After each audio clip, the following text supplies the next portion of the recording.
Alhamdulillah wa salatu salam ala Rasulillah. This is the first book of fiqh I ever studied.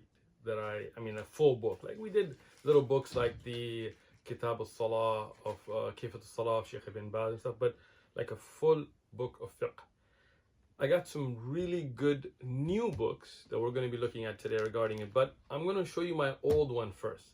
This is from 2004, so I've had this for what is that, 16, 17 years? 17 years, right? And that's why I love books. At that time I had a laptop and I had all kinds of, I think I even had an iPad or whatever tablet. Don't have any of those. All those notes are gone, but the book is still with me. This is the original. This is not something new. I've had this, like I said, for 17 years now. This is the matan called Umdah, yani, with the text called Umdah by Muwaffaquddin ibn Qudama, Umdatul Fiqh. There is a Umdatul Ahkam or Umdah fil Ahkam, that is of Abdul Ghani al-Maqdisi. This is called Umdah, and this is written as a text in fiqh by Muwaffaquddin Abu Muhammad al-Maqdisi, who's famously known as Ibn Qudama. Tayyib. Ibn Qudama, as we've mentioned, he wrote a series of books to develop a student. And this is one of the problems we have with Tullab Ilm today. They just go a little bit here and a little bit there. They don't really develop. So he wrote Umdah, this is the beginning text. Then he wrote Al-Muqni', which is the next level. Then he wrote Al-Kafi, which is the next level. And Al-Mughni, yani subhanallah, right? So, first book of fiqh that I ever studied, and that's why it's very special to me, it's called Umdah. And I studied it with the sharh called Uddah. And this is a must-have. If you're going to study Al-Umdah of Muwaffaquddin ibn Qudama, and I highly suggest this, the first book I taught when I came back, like a full fiqh book, was Al-Umdah as well. Before Akhsar, before Zad, before all these, I taught this. The standard sharh explanation that you must get is Al-Uddah, Sharh Al-Umdah. That is by Bahauddin al-Maqdisi, also one of the Maqasis, same family, who explained Al-Umdah. This was mine, and you can see it's got like tape on it and stuff. It's not a very good print, right? But this is what I could get at the time.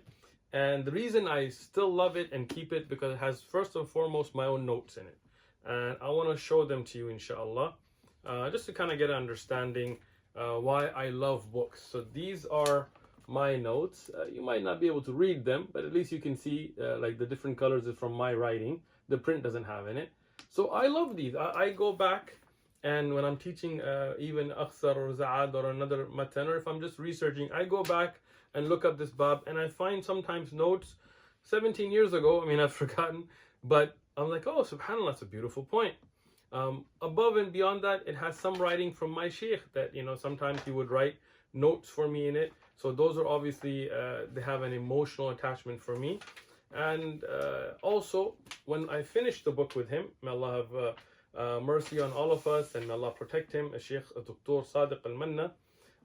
He wrote me a kind of a tazkiyah and an ijaza. He gave me a chain, a sanad as well, to accredit me in teaching the book, but he also wrote out that accreditation with some advice in the book itself. So I have this with his handwriting, dated for when I completed the book with him, alhamdulillah, and it's something that, again, is very special to me. I love this book. It's my first fiqh book that I studied, and this is the actual book that I used to take to the Shaykh's house and in his library and sit with him and take my notes. And but the print's not a great print, right? It just has an emotional attachment for me. If you are going to get this, the best tahqiq of Al-Uddah, and I said this is the explanation by Bahauddin al-Maqdisi, is going to be this one. This is Muassas al-Risala, and with the tahqiq of Shaykh Abdullah bin Abdul Mohsin al-Turki. I love, may Allah protect him, and I don't know him personally, but I love his tahqiq, I love his style. He does a lot of focused work on the manuscripts and making sure, and I like the way he gives the indication, like here he gives you where the matan is, Al-Umdah, and then where the Sharh, Al-Uddah, he puts a little note on the side. It's nice. It's the little things like that that I like. again, so if you're gonna get it, get this print. Don't get the one I originally got, because at the time I didn't know books that well. It's in 2 volumes. موسطة الرسالة بالتحقيق of الدكتور عبد الله عبد المحسن التركي. This is عدة شرح العمدة. These books I already had. I'm just giving you kind of a introduction to the book. The new books that I got that I want to introduce you to, 2 of them, just got on this trip. The first is a sharh of the same book, Al-Umda, the actual text, not Udda. Udda is an explanation by itself, but the matan from Ibn Qudama, Muwaffaquddin Ibn Qudama, Shaykh Salih Al-Fawzan, Hafidhahu Allah, one of the ulama that is still alive. May Allah protect him and guide us all and protect us. And so he wrote a sharh of Umda. It's printed in 2 volumes. There is also a 3-volume sharh that I already have of Shaykh Ibn Jibreen, which is a very academic sharh. I mean, from the academics of it, that is it gives you a lot more information. But the reason I got this, and I really like this, is the simplicity of it. Udda is a classic, right? Bahauddin al-Maqdisi, he is from the mid 500 Hijri. He died early 600 something Hijri. So he's very classic, which is amazing, and you must have Udda, Sharh al-Umda, you must have it. But you also want to get a contemporary sharh explanation to deal with some of the more contemporary issues that we may deal with. And that's why I was using that of Shaykh Ibn Jibreen. He has a sharh of al-Umda, excellent, 3 volumes. But I found this to be simpler. So if you want something very simple, get this sharh of Shaykh Salih Al-Fawzan. Let me tell you a little bit about it's a bluish binding with gold. It looks beautiful. The print is amazing. I mean, it's like a work of art as well. I mean, we don't buy books for the art of it, but it is beautiful. I mean, if you're going to have a hobby, books and learning are something wonderful. It's got the yellow paper, so it's easier on the eyes. It's got the multiple colored printing. The matan will be on top in a darker font, same black color but a darker font, and then there'll be a line. And then in the sharh, in the explanation, the words from the matan will be in burgundy, so you can know what is from the matan, from the actual text of the book. And then the rest of the explanation will be in a lighter black font.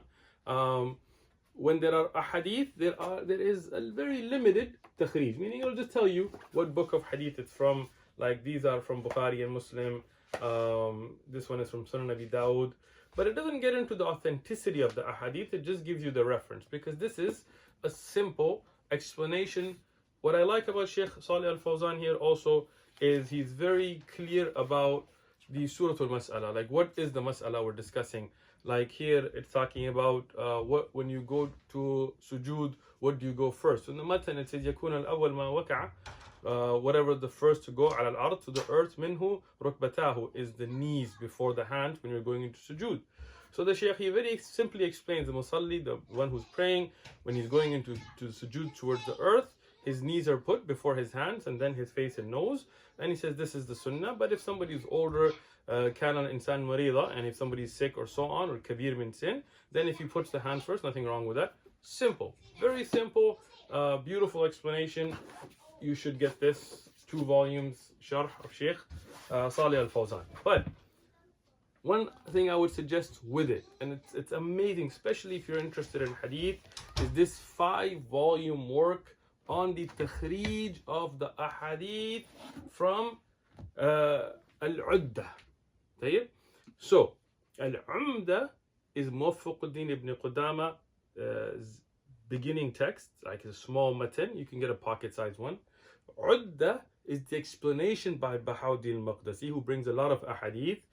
This work here, called al-Minha fi takhrij ahadith wa athar al-Udda fi sharh al-Umda. And this is by a Shaykh al-Dr. al-Khalid al-Shallahi. Shaykh al-Dr. Khalid al-Shallahi, mashallah, yani, I don't know him personally, and he's not as famous as other ulama, but I have been reading a lot of his works on the checking of ahadith, takhrij of ahadith in different books, and he's doing a great khidmah, a great service for the ummah. So imagine the matan itself is 2 volumes here with a really good print. He has written a takhrij, a checking of the ahadith, not explanation of the book, just a checking in 5 volumes. So you can tell this is a really, really well done work. A little bit about the print. Dar al-Minhaj, obviously well-known print house, 5 volumes. Excellent, excellent print. The cream-colored paper, easier on the eyes. It's not mulawwan, they didn't use different colors, but you don't have to, because here basically he's not explaining the fiqh of it.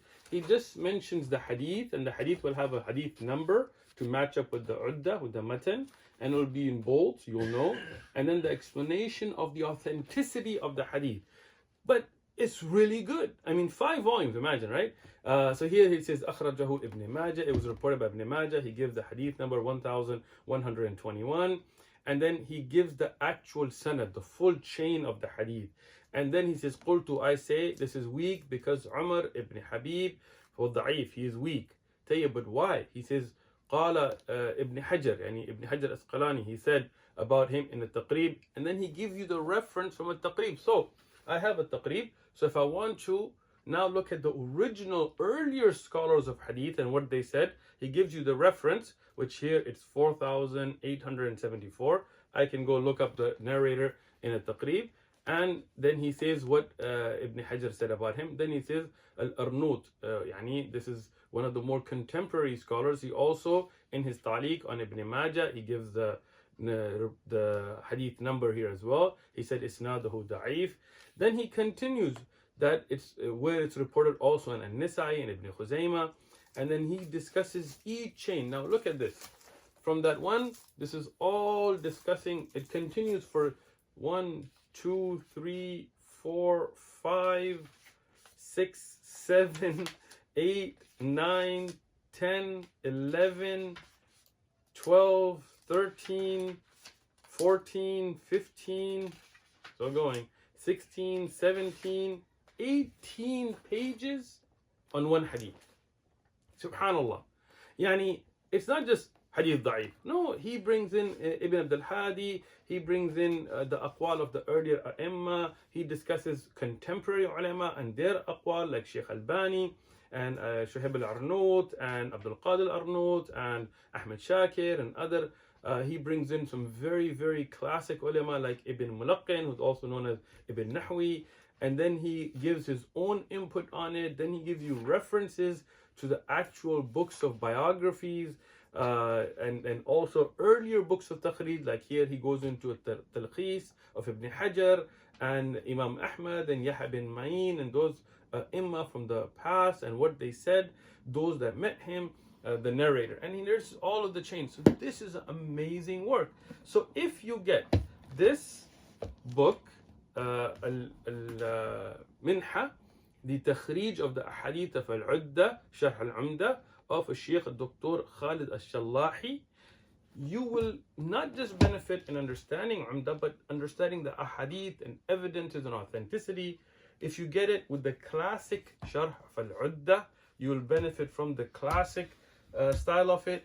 And then either, if you want simplicity, the sharh of al-umda by Shaykh Salih al-Fawzan, or the sharh of umda of Shaykh ibn Jibreen rahmatullah alayh, it's enough for you. I mean, it'll be enough to understand the fiqh and its understanding, and a classic way of understanding, a contemporary implementation, and the evidences and the authenticity of the evidences. Perfect system. May Allah subhanahu wa ta'ala let us benefit from these works and have barakah in our life and ibadah in accordance to the sunnah by the way of understanding the works of the Salaf al-Ummah.